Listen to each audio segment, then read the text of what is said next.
मनोज राजन त्रिपाठी, लेकिन सर ये बताइए कि जो 10 उपचुनाव की सीटें हैं उत्तर प्रदेश में, 3000 लोगों का जमावड़ा आज उत्तर प्रदेश में लगा, तो ये बेचैनी उत्तर प्रदेश की भी साफ दिखा रहा है क्या? भाई एमएलसी चुनाव में आपने पूरी तरीके से ये प्रोजेक्ट करने की कोशिश की कि एनडीए जीत गया,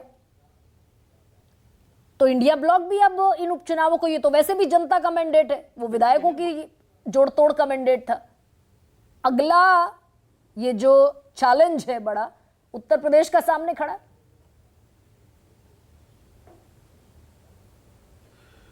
ये उत्तर प्रदेश का जो चैलेंज है, ये एक परसेप्शन क्रिएट करने की कोशिश की गई थी विधान परिषद चुनाव के दौरान की, बहुत जबरदस्त तोड़फोड़ की गई और ये एक पिक्चर क्रिएट की जा रही थी कि बाकी दलों में, बाकी विपक्षी दलों में भागदौड़ मची हुई है और सिर्फ बीजेपी एक ऐसी ट्रेन है जिस पर किसी का भी सफर पूरा हो सकता है और मंजिल तक जा सकता है।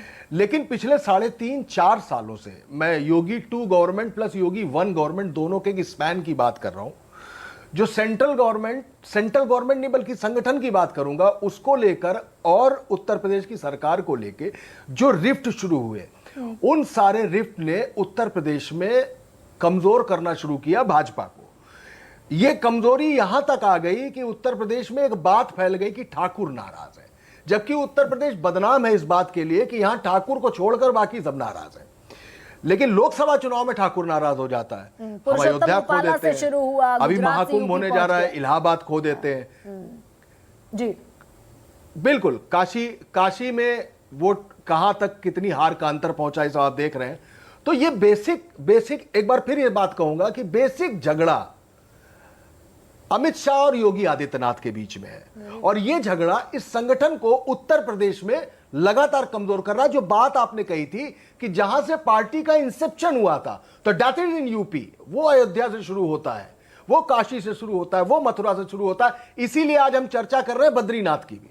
तो वो जो कमजोरी आ रही है उत्तर प्रदेश में, तो उत्तर प्रदेश जो भाजपा की हिंदुत्व की एक पॉलिटिकल लैबोरेटरी है, वहां पर ही अम्ल, सांद्र, तरल, ये सारी चीजों की बोतलें खाली दिखाई देती जा रही। इसको आप ऐसे मान सकते हैं कि जब क्रिकेट शुरू हुआ और पावर प्ले शुरू हुआ, तो शुरुआती तौर पे न्यूजीलैंड ने शुरू किया, मार्क ग्रेडबैच ने, कि उसने 15 ओवर में मारना शुरू किया। लेकिन ऑर्थोडॉक्स क्रिकेट जो खेल रहे थे, उन्होंने समझा नहीं कि नहीं, हमको तो ऑर्थोडॉक्स क्रिकेट खेलनी थी। बाद में सनत जयसूर्या और कलुवितरणा ने आके उसको और धराशायी करने जैसी स्थिति बनाई। तो बीजेपी के लिए कैश 22 सिचुएशन है, क्या वो धर्म के मुद्दे को छोड़ेगी, और छोड़ेगी तो फिर अपनाएगी क्या? इधर तो लेकिन इधर शुरू हो गया सर, उत्तर प्रदेश में भी अखिलेश यादव का पीडीए था, पिछड़ा दलित अल्पसंख्यक, इन्होंने दलित पिछड़ा डीपीए शुरू कर दिया। कौशल किशोर वहां यात्रा निकालने वाले हैं 15 अगस्त से, डीपीए दलित पिछड़ा और अगड़ा,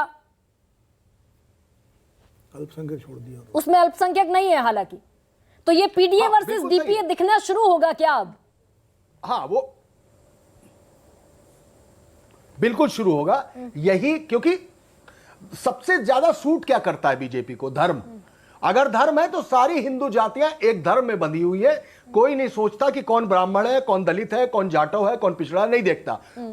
वोटिंग सेंटर पर जाकर आदमी बीजेपी को वोट देता है। लेकिन जब धर्म जातियों में टूटता है तो बीजेपी के लिए सबसे बड़ा संकट खड़ा होता है। उस संकट का नाम है अयोध्या, उस संकट का नाम है काशी का कम जीत का अंतर, इलाहाबाद, बद्रीनाथ को ना प्राप्त कर पाना, हालांकि कांग्रेस के पास सीट थी, नहीं कर पाना।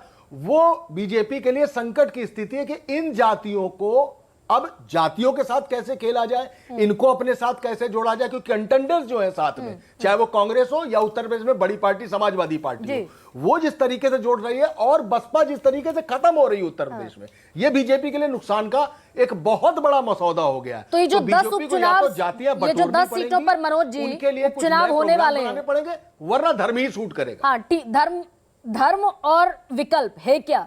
लेकिन मनोज जी, ये जो 10 सीटों पर उपचुनाव है, ये एक और बड़ी अग्नि परीक्षा है क्या? और इसीलिए खलबली है उत्तर प्रदेश में। सिटिंग विधायक कुछ कह रहे हैं, पूर्व मंत्री कुछ और कह रहे हैं, दर्जा प्राप्त मंत्री कुछ और कह रहे हैं, और सब आईना दिखा रहे हैं।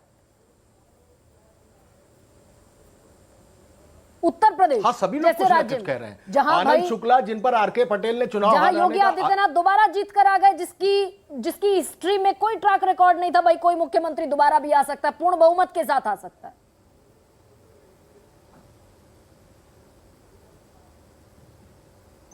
बिल्कुल, मैं वही आपसे कह रहा हूं कि सिर्फ यही नहीं दिखा रहे हैं।